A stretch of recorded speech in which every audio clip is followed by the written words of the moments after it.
Good afternoon. Hard act to follow after that enriching panel, but it also set the tone for this discussion. We have a very short interlude right now talking about inclusive spaces, safe spaces, spaces created to feel safe and diverse, as well as create an inclusive retail store. We're going to focus on retail, but it stems from the foundation of how every infrastructure in the country, every every possible avenue where we have young women working, the LGBTQI community working, as well as persons with disability, not only as a consumer but also as an employee working, and how can we create those spaces which probably lead to larger consumption by the same audience, as well as make it very safe for them to work. Uh, since morning, we've heard so many things, and today what we are going to discuss may just be a tip of an iceberg. But leadership engagement, the vision of a leader, translating it to sensitization, and then hiring.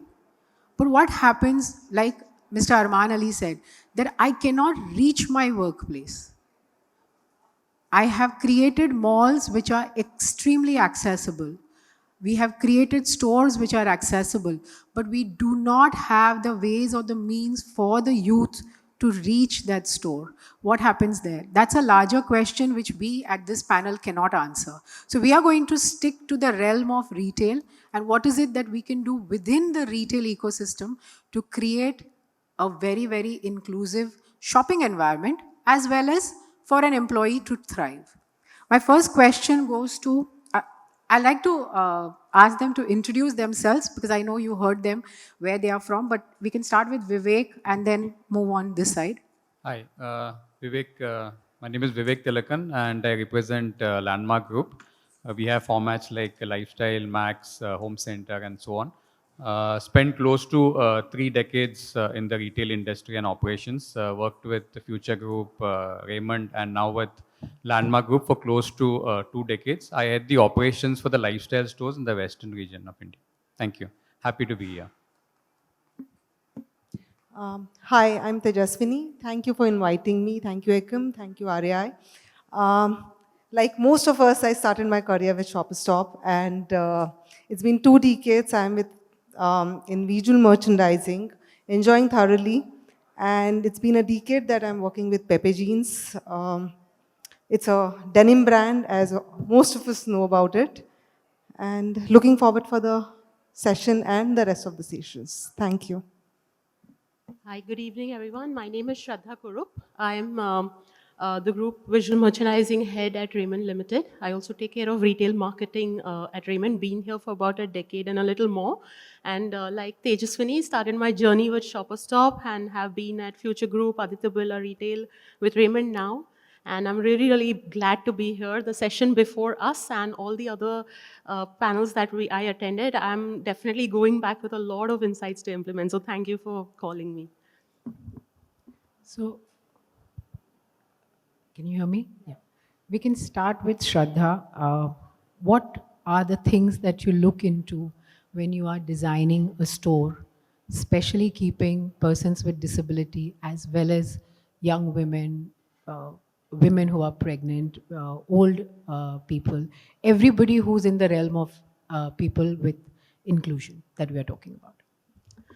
So to be very frank, when I got the list of questions, right, and I started kind of putting a tick mark next to the things that we do when we start designing stores, I realized that that's not our starting point, right? We start with an operational input on revenue and then we start designing spaces, and today's spaces are always crunched. We hardly have space to accommodate everything there. And it then struck me that yes, there's so much of work that needs to be done in this space. I think when we begin our designing, we know that, there's a lot we need to achieve in that little space, so we want to fill in everything there with related to business. But the reality is that 1 in every 4 customers today need help in terms of access, the wider doors, the, grab bars, the ramps, etc., which in a lot of cases come where space is available. But now that I'm going to go back with fresher inputs, I think that's going to be my starting point as to how is it that every corner in the store becomes accessible? How is it that we can create more circulation space? How is it that we can create more seating spaces? How is it that they can access our merchandise more easily?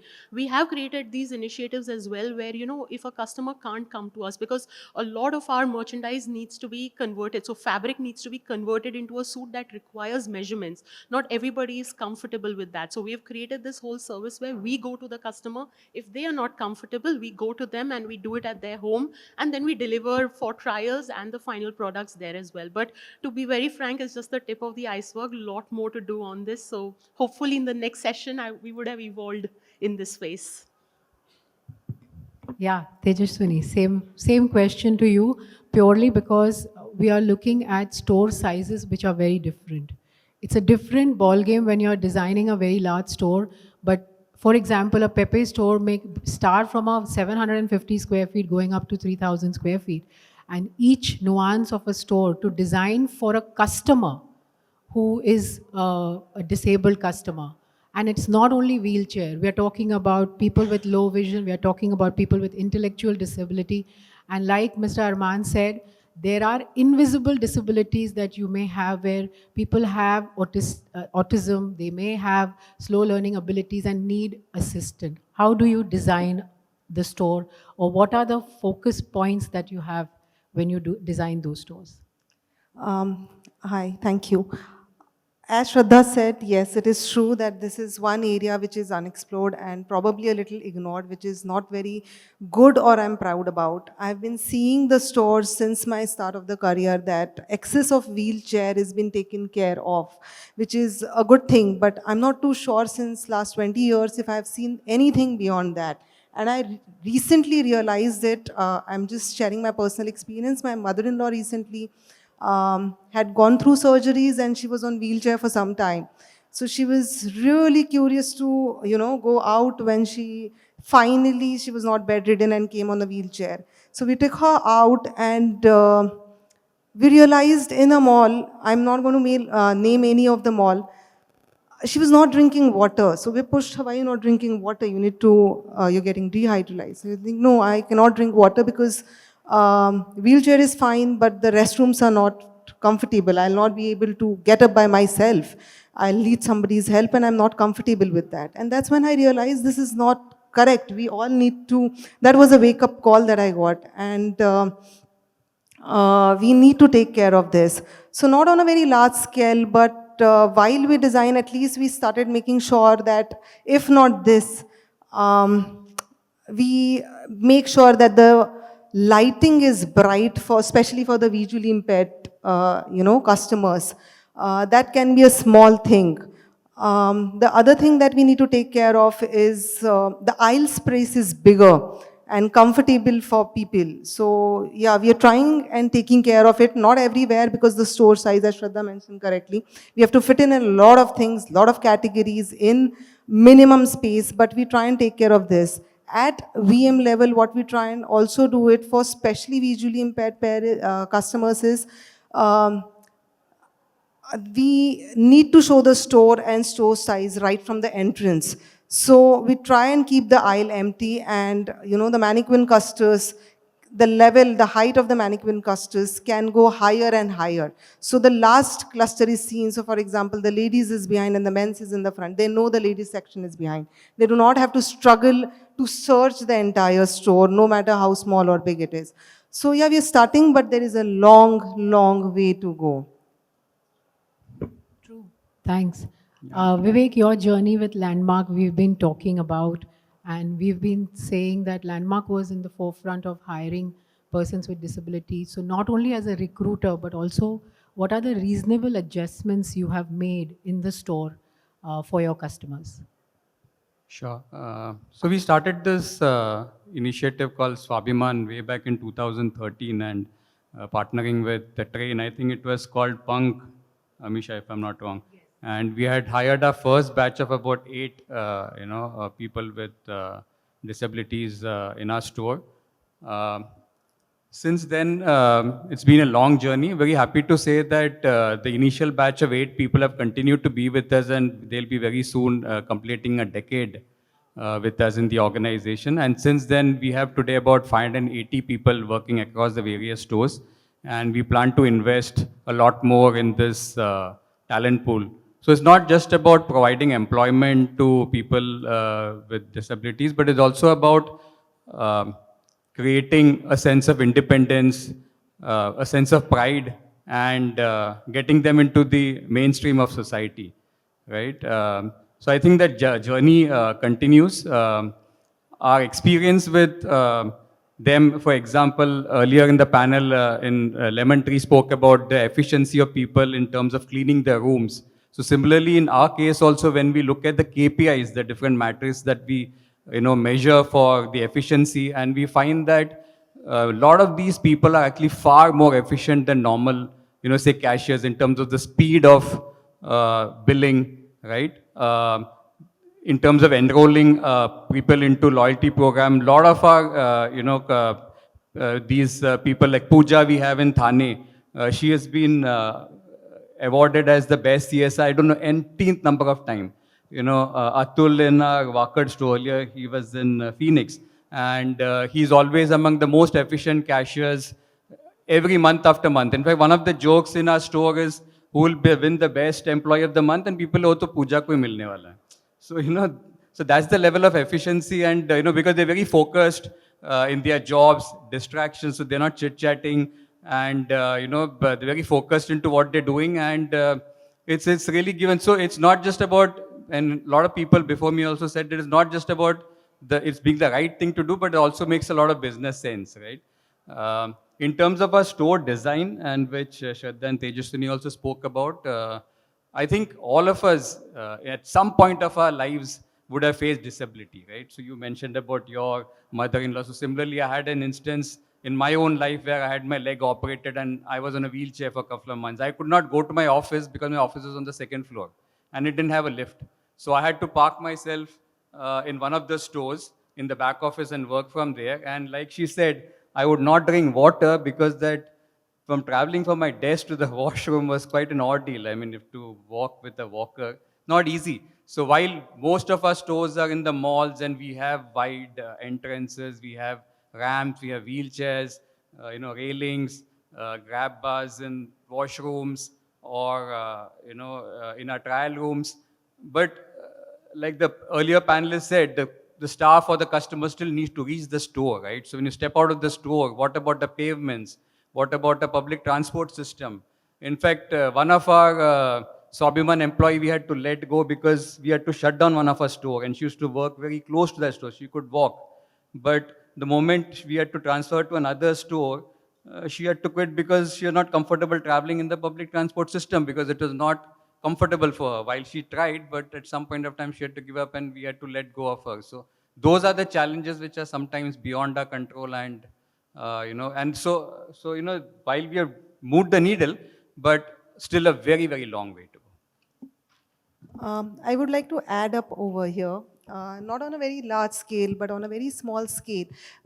We have started recruiting specially able people, and to our surprise, initially it started with, let them be on their own, let them start earning, let us treat them normal.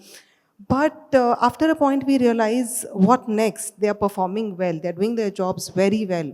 But what next? That is when we started noticing this. One of our employees in our city mall in the store, we have this called customization of denim. So we have custom machines, and then we do the ripping, we do painting, and all this stuff. And we realized this boy was excellent painter. He did amazing job in custom design. And that's how we started that, let's train him. Let's see if he works there. And today he's doing the customer service, he's attending the customers, and parallelly he's taking care of custom studio. He advises the designs, people love them. And today we are trying to take him forward to make him head for custom design for all our custom studios across India. So yeah, it's a small scale, but I think we need to identify their talent it is not only about selling and customer service. They feel nice if they get involved in something else or something more. Fantastic. Uh, I think a lot of our punk students are excellent artists. They paint very well, so I can completely resonate with what you're saying. Moving on to the customers. So we've spoken about how we are handling the employees, but the customer. Today, it's very difficult to find in a retail store a gender neutral toilet. In the morning, and since now we've been talking about including women, LGBTQI, and PWDs. So PWDs require a special kind of probably a toilet. We also need gender fluid, gender neutral toilets. All these aspects, when you talk about it, and if you start hiring, it may just fail at an implementation or an execution level, not only for your own employees but also at a customer level. So how do you, I know we are not doing it currently and you may not be doing it currently in your stores, but how do you think we can mitigate this? What are the few corrective steps we in store design or within the policies that we do in retail can mitigate so that even the customer as well as the employee benefits from the same? I think the first step is to acknowledge that this gap exists, and I think as custodians of customer journeys in the store, it's important to kind of be present there, acknowledge these journeys, probably follow them, look for these gaps and fix them instantly, right? So even for our stores, right, initially, like I told you, there's a lot that we want to fill into those certain stores, but when we go stand there for a day and try to sell ourselves, we realize that there's no space to move around. There's like everyone's just bumping into each other. So the best learning or the best identification of these gaps happen when we stand at the store ourselves, observe customers, listen to them, observe these shopping patterns and bring in those relevant changes in design and, start clearing up these spaces, making them more accessible, making them more comfortable. And that's where the connect really starts happening.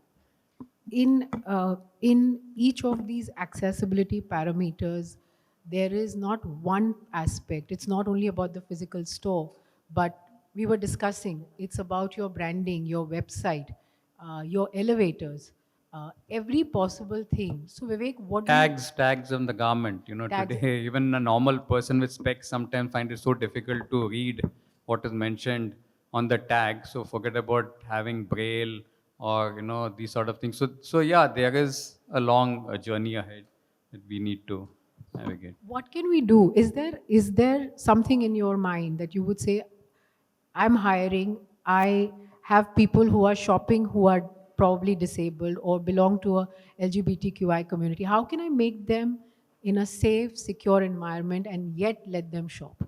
Are there any thoughts on this? And I know these are very nascent things. We haven't done this in any retail store, but we do have a case study at the end of it to see that, for example, we're talking about focal point displays in a store. But if a blind or a visually impaired person starts walking and starts banging into it, there could be a sensor. And there are so many technologies that are creating enablers. I think Mr. Arman Ali spoke about how technology can help. But is there anything that you would like to share where you may have even seen a case study, Tejaswini, where this has worked? It's been some time. It's before pandemic that I had been to one of the makeup stores and I came across associate who was from LGBTQI. And yes, for a moment there was a hitch because you don't expect it, including myself. But the person was so well trained that I did not have any resistance after a point. And I could see after I was attendant, the person attended, a lot of other customers. I stood there for a moment to see what is happening. And I think everybody was comfortable after a point. Yes, there is an initial resistance for a moment, but if the person is trained well, if the person is trained to handle the situation very well, and has the product knowledge, know how to sell the product, I think it was amazing experience. I did not came across anything like this later. My bad, I did not push our sales team or did not speak to our CEO about this.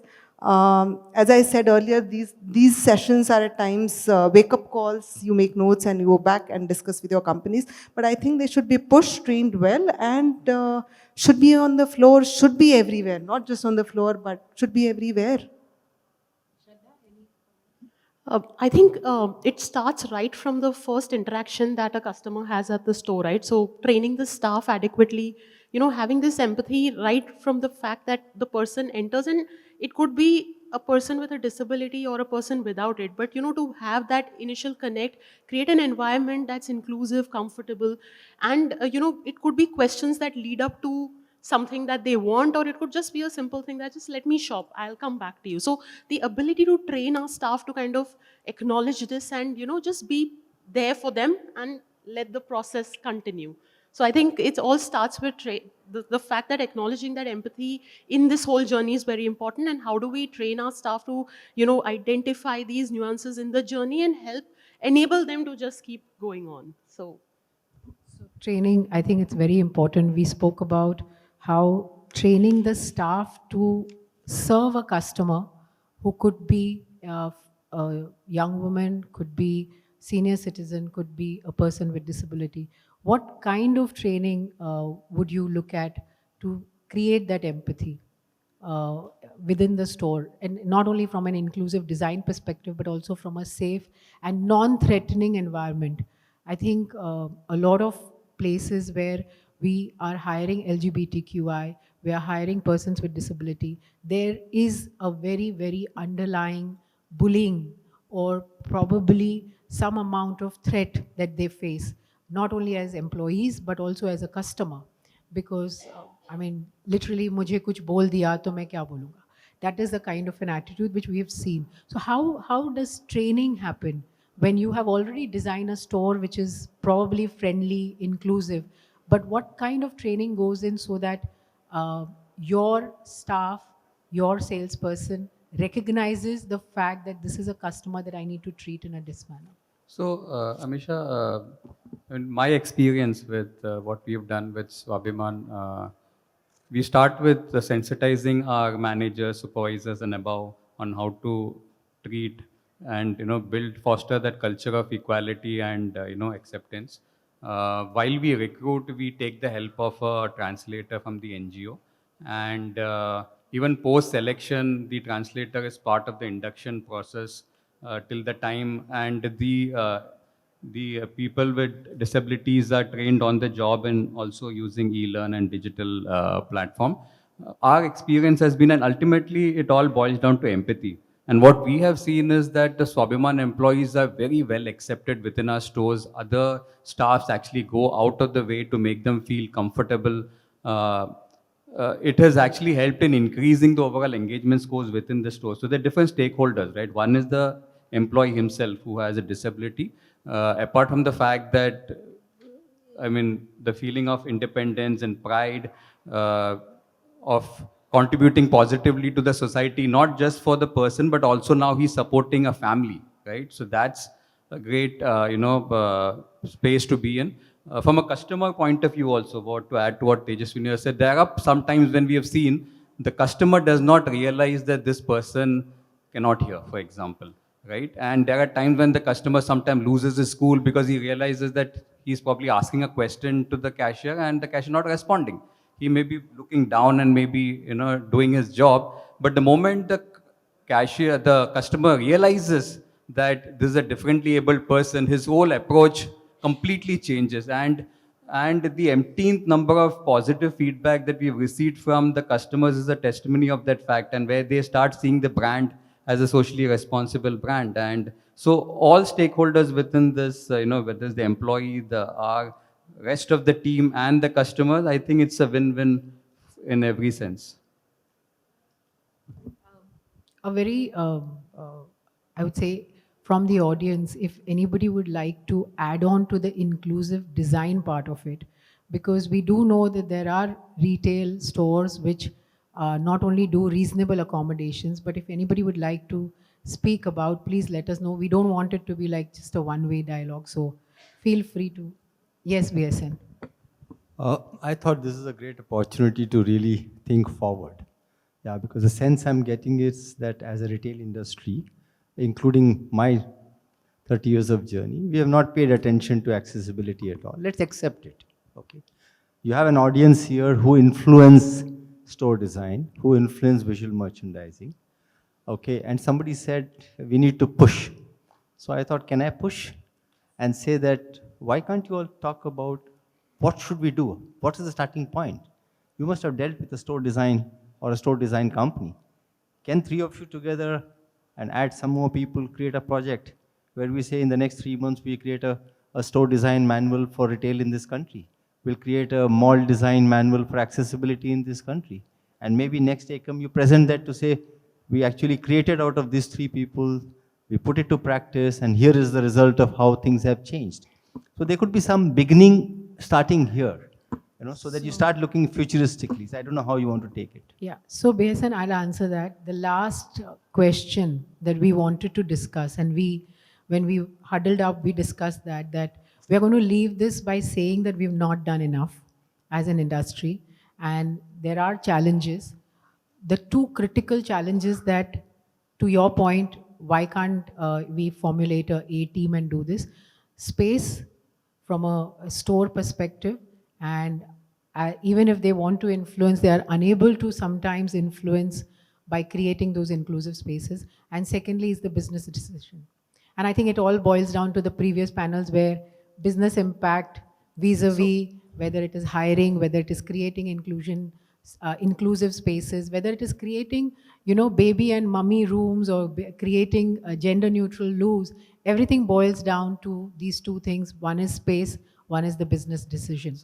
No, Ameesha, I just want to add before you all discuss. My question is, we don't even have a basic list saying what are the 100 things you require. Yes. If you make a list of 100 things and there's out of 150 knocked out because of space, 30 knocked out because of business reason, maybe 5 are left. Yes, That I think that beginning we should be able to do. Absolutely. And like I said agree, that, sorry, please. go ahead. So like I said that, when I received the questions and it kind of occurred to me that this is actually the starting point of so much more that needs to be done. And I said, no, I must come today and at least face these questions, because when I go back is where I'm going to start putting this list down, and maybe the next session I can tell you this is what we've already implemented. So I think that's a brilliant point, Mr. Nagesh. We'll definitely work on that. I agree to what he says. There would be 100 things, not necessarily everything would be immediately possible, but there could be small things. Recently I had heard about it, I've not been there.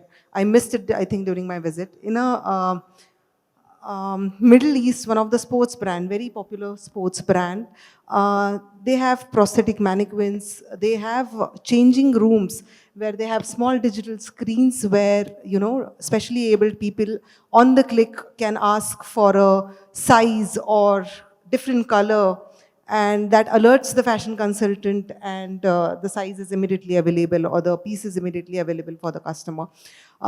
It could be as small as having the hearing loops at the cash counters, and it can be provided. So yeah, there are 100 things, but we need to start somewhere. The small things which we can do, I think we should take the initiative. Thank you for pushing that. Yeah, just if I may share, since Yes, Mr. Nagesh spoke about the checklist, I think one of the things we have begun is definitely doing an accessibility audit. Yeah, or every space that we are moving into, whether it's retail or it's offices.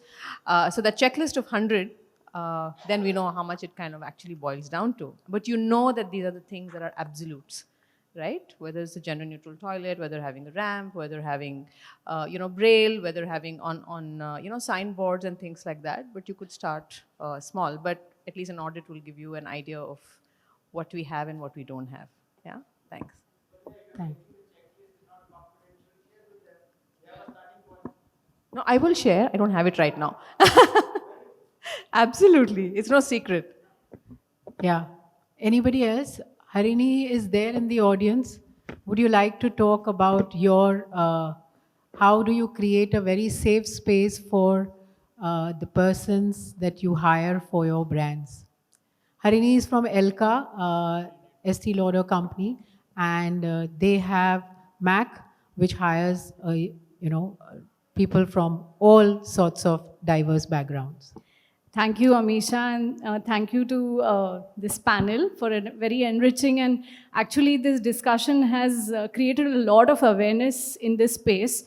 So when it comes to the whole, the LGBT community, we have almost 10%, I would say, roughly of our, employees who are belonging to this community. And to support them, definitely, where we have allowed, or we have rather requested our Shopper Stop stores, whether, we are present in an SIS module, or whether we are in the mall, to allow, the people from the transgender community to use the, washroom which they are comfortable using. Because we don't have a unisex washroom facility available in the malls, but we have gone ahead to speak to mall authorities to allow this to happen so that they feel included. Apart from this, I think a lot of small things, sensitization workshops, unconscious bias workshops that we do in order to, embrace people from all, whether it is all genders, all orientation within the workspace. So it gives them the kind of safe space to be in. We have even worked on providing medical assistance to for gender reassessment surgeries, and so all of those people are still with us. They are very loyal to be working with the organization.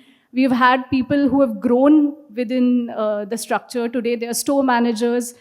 We've also had area managers, come from this space. So I think there is a lot of merit when we look at this.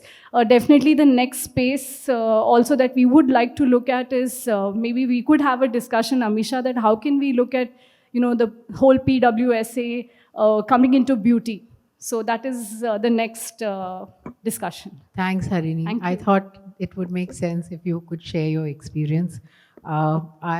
I'm short on time here. One more question.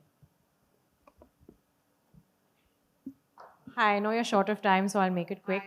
I'm Arshia from Trent, and we look at West Side and Zudio stores besides Star Bazaar.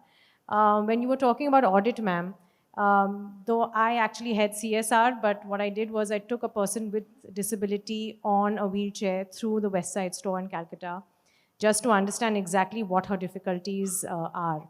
And when we're talking about universal design, which is used by everyone, whether disabled or not, a simple thing that if she's going on her wheelchair in an elevator in our store, when you open to the first floor, are there boxes lying all around, or is there space enough for her to move her wheelchair? If there's a ramp to get into your store, does it have a railing or does it not? So these are small things within the universal design, which I feel are very important to look at if you're looking at creating safe spaces in stores. Thank you. Yeah, thanks. We don't have one more panelist with us who was part of the Inorbit mall store, the whole mall design. And I can tell you that a lot of malls are doing the kind of exercise that you are doing and creating accessible, inclusive, universal designs. Of course, that's for another day. But what we would like to leave everybody with, sensitization is a key. Understanding and creating empathy for your customers who belong to this diverse and society is also a key, because finally they are your consumers in whichever format of retail. And the third thing is, as retailers, we need to create a safe and inclusive space for our employees as well as our customers. So I think those are the three things that we'll leave you with. Thank you. And thanks everybody. Thanks Tejaswini, thanks Shradha, thanks Vivek.